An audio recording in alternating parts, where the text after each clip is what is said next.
चलो भाई देखो 5.2 चल रही थी ना, 5.2 का पहला सवाल वो सारणी वाला कंप्लीट हो गया ना। अब 5.2 का दूसरा सवाल है, निम्नलिखित में से सही उत्तर चुनिए और उसका औचित्य दीजिए। ऑप्शन में से ढूंढ के बताना है। एपी अपने सामने दे रखे हैं, 10, 7, 4 का 30वां पद है, मतलब 30वां पद कौन सा है। हम 30वां पद ज्ञात करके बताएंगे इन ऑप्शन में से कि 30वां पद कौन सा है। तो वही हमें क्या चाहिए, देखो पहले सूत्र क्या लगेगा, जैसे ए एन बराबर ए प्लस के कोष्टक बंद एन माइनस के 1 गुणा डी, यानी कि ए अपने सामने कितना A1 है ना, ये A1 है, ये A2 है, ये A3 है, तो ए अपने सामने हो जाएगा 10 प्लस के, अच्छा अपन को चाहिए ए 30वां पद चाहिए ना, तो A30 लिखेंगे बराबर ए अपने सामने 10 है, कोष्टक बंद इससे एक कम यानी कि 29 डी। डी कितना है, अच्छा डी तो निकाला नहीं अपने, डी निकालो पहले। तो डी बराबर है A2 माइनस के A1, A2 कितना है 7 माइनस के 10 बराबर माइनस के 3 है ना, डी का मान माइनस का 3 आ जाएगा, यानी डी हम लिखेंगे यहाँ पर माइनस का 3। तो अब देखो 10 प्लस के 29 को 3 से गुणा करेंगे तो प्लस माइनस माइनस आएगा भाई यहाँ पर, ठीक है माइनस आएगा। हमें चाहिए A30, हम A30 ज्ञात करें बराबर, तो ये हो जाएगा 9 3 27 का 7 हासिल का 2 और 3 दूना 6 और 2 8 87, यानी 10 में से 10 प्लस का है और 87 माइनस का है 10 में से 87 घटाओ 77 आएगा, माइनस का आएगा क्योंकि ये संख्या बड़ी है इसलिए क्या आएगा माइनस का 77 आएगा, यानी कि माइनस का 77 किस में ऑप्शन में है, सी ऑप्शन में है, तो ये इसका आंसर होगा। समझे आप, ठीक है ये सवाल नोट कर लो। चलो भाई अब दूसरा सवाल देखो, -3 -1/2 और 2 का 11वां पद निकाल, ठीक है, यानी ये A1 है, A2 है, ये A3 है, ठीक है। अब सबसे पहले क्या निकालेंगे, डी निकालेंगे ना, यानी कि ये A1 हो गया, मतलब ये वाला है ना, और ये A2 है और ये A3 है, ठीक है ना। तो अब देखो डी बराबर निकालेंगे A2 माइनस के A1,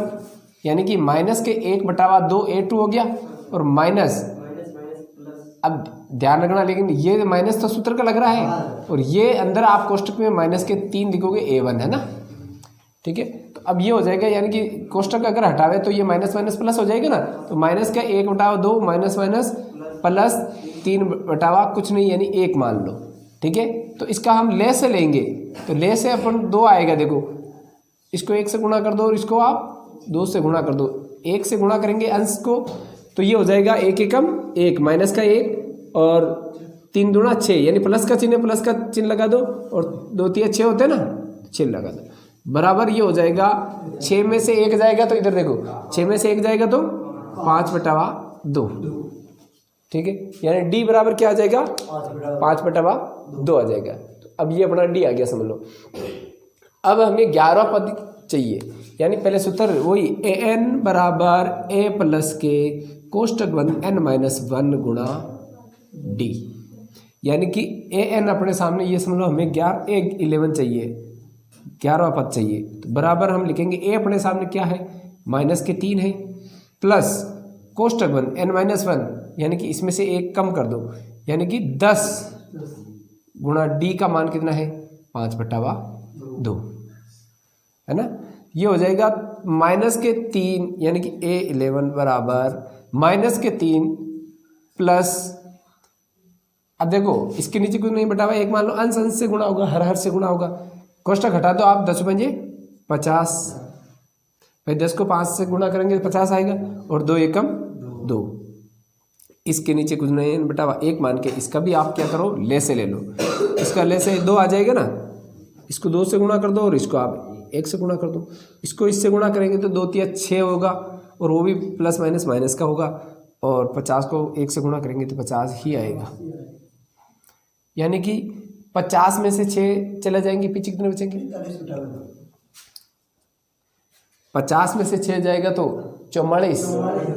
ठीक है ना, 44/2, तो 2 एकम 2 और 2 दूना 4 और 2 दूना 4 कट गया, भिन्न भिन्न कट रही है तो काटनी भी, तो 22 आंसर आएगा इसका। तो A11 बराबर क्या आएगा 22। अच्छा इसमें ऑप्शन भी तो थे, ठीक है। आंसर 22 है। देखो ऑप्शन पहले अपन ने लिखना भूल गए, कोई बात नहीं, आप ऑप्शन देख लेना। ऑप्शन ये ऑप्शन भी दे रखे सवाल के अंदर है ना, तो सवाल के अंदर ऑप्शन बी वाला ऑप्शन राइट होगा। आंसर वैसे अपने पहले बिना ऑप्शन ही आ गए, लेकिन फिर भी ये ऑप्शन वाला सवाल है इसलिए बता रहे हैं भाई, ऑप्शन बी वाला राइट होगा। 22 आ रहे हैं अपने आंसर, तो वैसे ही आ रहे हैं, तो ऑप्शन दे रखा था तो ऑप्शन उसमें बी ऑप्शन राइट होगा।